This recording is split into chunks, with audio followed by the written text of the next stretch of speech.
Hello! Greetings from my bedroom, 4 weeks into the COVID-19 quarantine.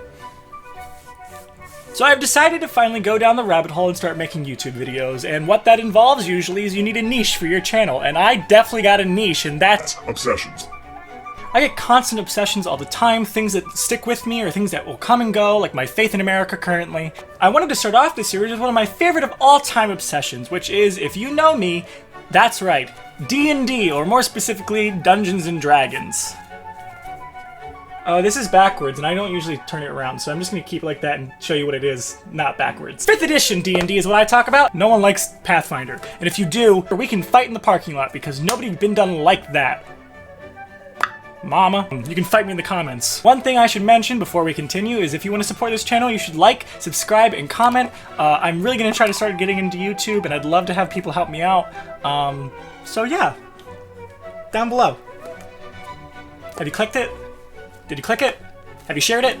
Great. Now, most people will know D&D from a few different things, be it from the 1983 cartoon, or perhaps you know it from the Duffer Brothers Netflix show, Stranger Things. Except we're not going to talk about Season 2, where the whole big bad enemy situation was supposed to be the Mind Flayer, but really it was more specifically more of like an Elder Brain, and the Demodogs were more like Mind Flayers to the Elder Brain, but we're not going to talk about it because they got that wrong. And this is not here for a rant, that's another video. I'm sure this will not be the last D&D video I make. But most people, at least on the internet, or kind of like extending now, know D&D for one specific thing. The group of nerdy-ass voice actors who sit around and play Dungeons & Dragons. That's right, Critical Role. Critical Role has been a huge success in the Dungeons & Dragons community. It has blown up. They are getting an Amazon deal now with their Kickstarter that raised $11 million. It is crazy insane and has inspired so many people to start playing or writing or DMing. Critical Role is it is the spaghetti I need in my life. If you're here for narrative and for story and for fantasy, Critical Role is where it is at. There are other ones as well. Of course, there is Acquisitions Incorporated. Matt Colville is a huge name in the Dungeons & Dragons community, as well as if you know the McElroy brothers, then you would know of the Adventure Zone. So Dungeons & Dragons has become a huge thing recently. I only started getting into it about 5 years ago. Is that true? Oh my god, yeah. 5 years ago. I only really got into Dungeons & Dragons 5 years ago, but it has become my entire life. I love it. I play almost every week with my group. I have played for 3 years consistently level 1 to 20 campaigns, which if you don't know what that means, if you don't know anything about Dungeons & Dragons, level 1 to 20 means that you start from the beginning of the stages a character can be, and you play throughout the extent of how much they can level up and kind of experience. Now you can keep going past level 20, but I like to I myself am a huge fantasy person. I grew up on Tolkien, and I've always wanted to make stories and have people to make stories with. And once around the time of level 20 is usually when things start to get wrapped up, hopefully. Or if not, if you're one of those people who like to just keep playing and pillaging and new monster every week, that's a fine way to play as well. The thing about D&D, especially if you play 5th edition, the rules are so freeing to let you do whatever you think would be the most fun for the group of players you have. You'll have some DMs who are very Mad Libby, railroady, where they kind of tell you the story and you are inserted into their story, or you'll have DMs that will build the story off the characters with their specific backstories of the players you have around the table. It's so amazing.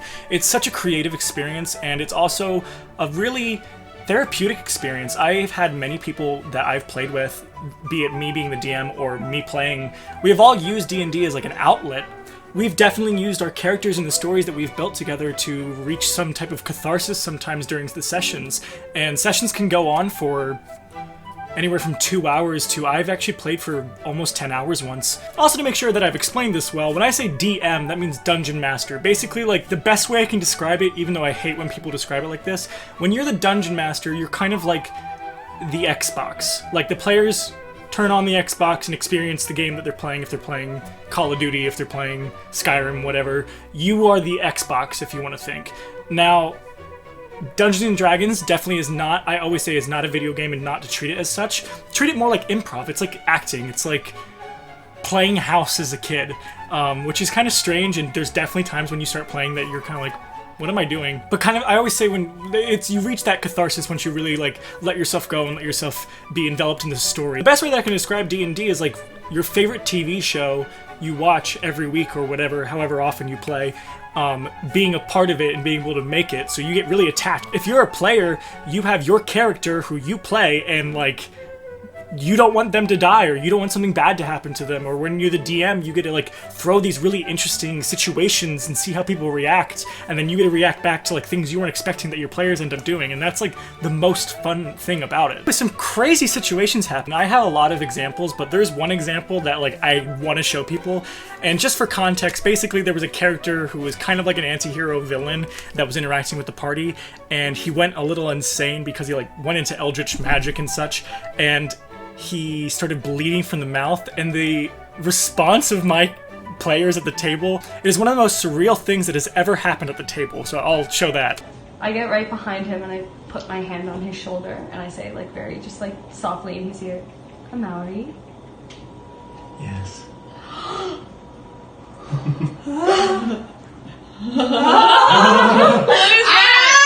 Another huge thing about D&D that I love commissioning artists to get depictions of the characters and the stories we make around the table.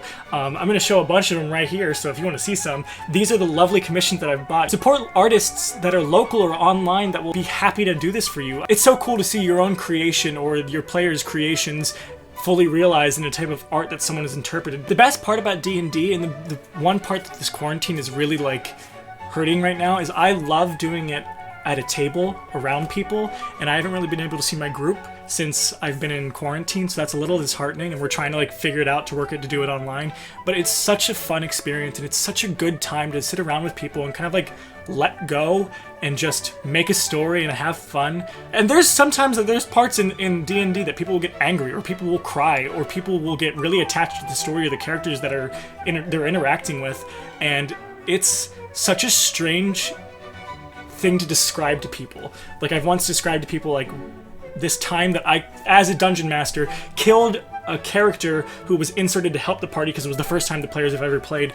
And when I killed this character, me and someone else were crying, like, at the table, staring at each other in the eyes. We were crying our eyes out, and I like cried myself to sleep that night. And the next day I was like, why am I crying? I was like, I was the one who chose to do that. Like, I chose to kill this character. We were so attached. And you'll have people who will, instead of being, oh, remember when my character blah blah blah did this, you'll be like, remember when I did this and you did that? Like, they're not talking as if, remember in this TV show when Jamie and Cersei kissed? Like, they're talking about, remember when I did this and you did that and we had to face this, because it's so like personal. And that's like the best thing about D&D. This video has become more of an introduction to my obsession to D&D, which I'd love to make more videos about my D&D experiences and the stories that me and my parties have put together to make. So if you want me to make more D&D videos, please comment below. If you have never tried D&D, you should try it. You should just do a one-shot. See, there's always people I know around that like want to play. Please, please, please try it once. You'll find it so awkward at first, but you'll eventually, if you stick with it, you'll like find it so freeing and fun and goofy and serious and everything. It's so incredible. Yeah, so I guess I just wanted to make another video, and I wanted to kind of introduce my love for D&D, and hopefully I've done that, and hopefully I've inspired some people to check it out. I definitely will try to make more D&D content if people want me to. I'm going to continue this obsession series.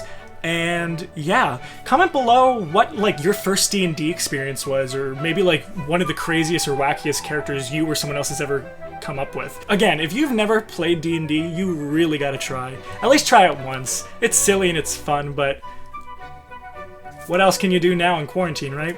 Alright, see you guys. They know D&D because of one thing that people definitely know D&D.